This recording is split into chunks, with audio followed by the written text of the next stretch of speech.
Hello everyone, welcome to my study on channel. तो चलिए आज के इस वीडियो में हम जानने वाले हैं कि जो आईसीएफ रेलवे अप्रेंटिस 2026 के लिए भर्ती निकल कर आई है, 1000 प्लस पदों पर ये भर्ती निकल कर आई है और ये युवाओं के पास इसके लिए बहुत ही सुनहरा अवसर मिलने वाला है। तो देखिए, सबसे पहले बात कर लेते हैं इसमें कि इसका फायदा क्या है। देखिए, तो ये सिर्फ एक अप्रेंटिसशिप नहीं है, आप ध्यान रखिएगा, ये ग्रुप डी की मास्टर की है। यानी कि आप ग्रुप डी में जाने का आप एक सपना देख रहे हैं तो आपके लिए ये मास्टर की साबित होने वाला है, क्योंकि इस भर्ती से 3 बहुत बड़े फायदे मिलने वाले हैं।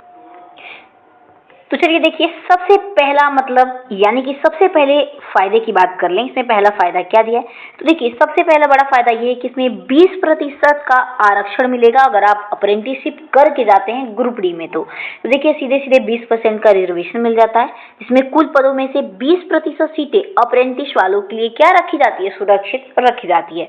दूसरा फायदा क्या है, तो देखिए पीईटी में यानी कि फिजिकल टेस्ट में एक्सेप्शन है, यानी कि उनको छूट मिलती है, यानी कि शारीरिक दक्षता परीक्षा देने की इसमें कोई भी आवश्यकता नहीं होता है। यानी कि आप अप्रेंटिसशिप करने के बाद आप ग्रुप डी में जब बैठेंगे तो आपको उसमें बस एग्जाम में बैठेंगे, उसके बाद पीटी में आपको छूट दी जाती है और 20% का आरक्षण भी मिलता है।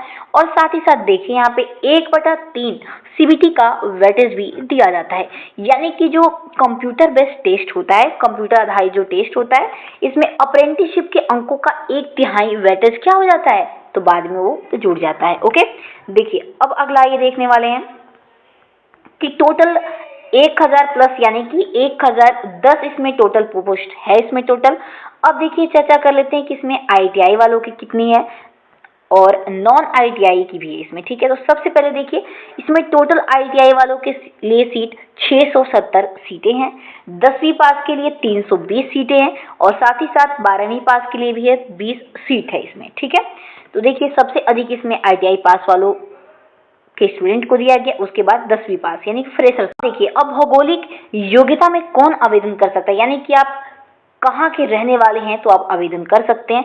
तो देखिए सबसे पहले बड़ी बात है, केवल तमिलनाडु के निवासी ही इसको आवेदन कर सकते हैं। यानी कि अगर आप तमिलनाडु के क्षेत्र से आते हैं तो आप इसे आवेदन कर सकते हैं। ठीक है, उम्मीदवार का नाम तमिलनाडु के स्थानीय रोजगार कार्यालय में पंजीकृत होना चाहिए, यानी कि लोकल एम्प्लॉयमेंट एक्सचेंज में उनका रजिस्ट्रेशन होना जरूरी है। उसके बाद देखिए अगला इसमें अपवाद भी, यानी कि अपवाद ये है कि रेलवे कर्मचारी के बच्चे पूरे भारत से आवेदन कर सकते हैं। यानी कि आपके माता या पिता यानी कि पेरेंट्स में से कोई भी एक रेलवे में कर्मचारी हैं यानी कि स्टाफ हैं तो आप आवेदन कर सकते हैं। ठीक है, और कैसे आवेदन कर सकते हैं, तो आवश्यकता क्या पड़ेगी आपको, वहाँ पे आपको डॉक्यूमेंट लगाना पड़ेगा आपके मेडिकल का। यानी कि जो आप जानते हैं कि रेलवे जो भी कर्मचारी होते हैं उनके बच्चों के लिए एक मेडिकल कार्ड आता है, तो मेडिकल कार्ड बनवा सकते हैं, या फिर पेरेंट्स का एक ऐसा कोई कार्ड आता है जिससे पता चलता है कि आपके माता या पिता उसमें काम कर रहे हैं। ठीक है, अब देखिए अब आगे बात कर लेते हैं इसमें एज लिमिट की, कि आपकी एज लिमिट क्या होनी चाहिए। तो देखिए सबसे पहले बात, आईटीआई पास के लिए 15 से 24 वर्ष तक एज लिमिट है, यानी कम से कम आपकी आयु 15 वर्ष होनी चाहिए और अधिक से अधिक 24 वर्ष तक होनी चाहिए। ठीक है, नेक्स्ट है नॉन आईटीआई और फ्रेशर वालों की बात कर ले, यानी कि जो बिना आईटीआई के फ्रेशर स्टूडेंट्स भर रहे हैं उनके लिए एज लिमिट 15 से 22 वर्ष तक रखी गई, यानी कम से कम आपकी एज 15 होनी चाहिए और अधिक से अधिक आपकी उम्र 22 वर्ष तक होनी चाहिए। ठीक है, अब देखिए अब इसमें छूट के बारे में देख लेते हैं कि एज लिमिट में कितना छूट होने वाला है। अगर आप एसटी या फिर एससी से बिलोंग करते हैं तो आपको इसमें 5 वर्ष की छूट मिल जाएगी। अगर ओबीसी से बिलोंग करते हैं तो इसमें आपको 3 वर्ष की छूट मिलेगी। ओके, अब देखिए पीडब्ल्यूडी यानी कि दिव्यांग के लिए, डिसेबल्ड जो लोग होते हैं उनके लिए इसमें 10 वर्ष की छूट दी गई है। ठीक है, आइए अब देखिए इसमें योग्यता मैट्रिक्स या अपना देखिए योग्यता के बारे में इसमें हम बात कर लेते हैं। तो देखिए इसमें जो एलिजिबिलिटी दिया गया, न्यूनतम अंक 10वीं में कम से कम आपका 50% होनी चाहिए, 12वीं आपने पीसीएम किया हो यानी कि फिजिक्स केमिस्ट्री और बायो से पढ़ा हो। ठीक है, और देखिए 10th में 10th का 50% और एनसीवीटी से आईटीआई या फिर एससीवीटी से इसमें मान्य होने वाला है। ठीक, अब देखिए आगे इसमें देख लेते हैं। तो देखिए आगे इसमें क्या दिया है कि फिटर, इलेक्ट्रिशियन, मशीनिस्ट के लिए विज्ञान साइंस अनिवार्य है, ठीक है। और कारपेंटर, पेंटर, वेल्डर के लिए केवल 10वीं पास, यानी कि कारपेंटर, पेंटर या फिर वेल्डर में अगर आप अप्लाई करते हैं तो केवल 10वीं पास चल जाएगा, लेकिन आप फिटर, इलेक्ट्रीशियन या फिर मशीनिस्ट से भरते हैं तो आपका साइंस होना जरूरी है, ठीक है। देखिए आगे इसमें एमएलटी के बारे में बात करें तो मेडिकल टाइप टेक्नीशियन ट्रेड है इसमें आगे, और आगे जाकर के भी देखिए इसमें इलेक्ट्रीशियन, फिटर, मशीनिस्ट में मैथ और साइंस भी अनिवार्य होगा इसमें, ठीक है।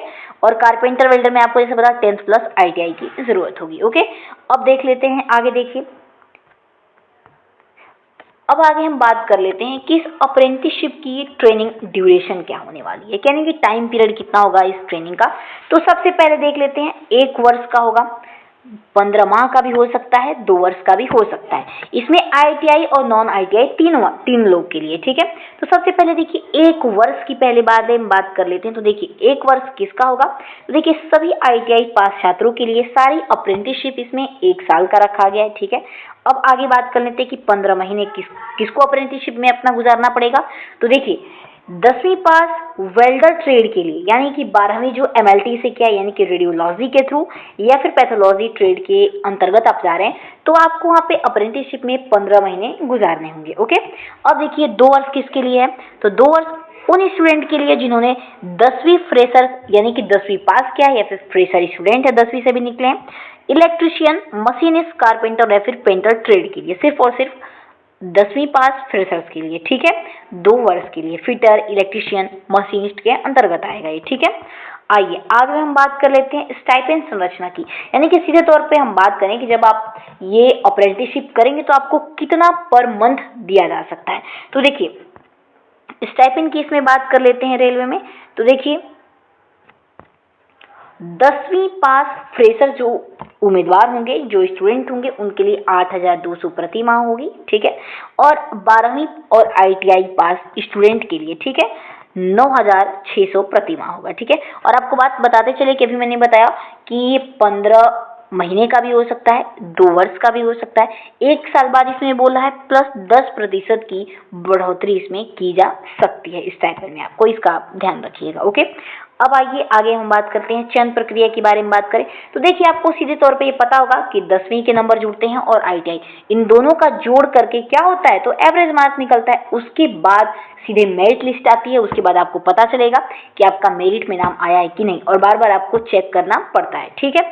अब देखिए आगे अब हम बात कर लेते हैं, इसमें सबसे पहले बात कर लेते हैं कि एग्जाम अप्लाई का स्टार्टिंग डेट क्या है। तो देखिए ये इसका एग्जाम अप्लाई का जो स्टार्टिंग डेट है 8 अगस्त से ही शुरू हो चुका है और लास्ट डेट है 7 सितंबर तक। आवेदन शुल्क के बारे में बात कर लें तो आवेदन शुल्क हमारा 100 रुपये लगने वाला है, ठीक है।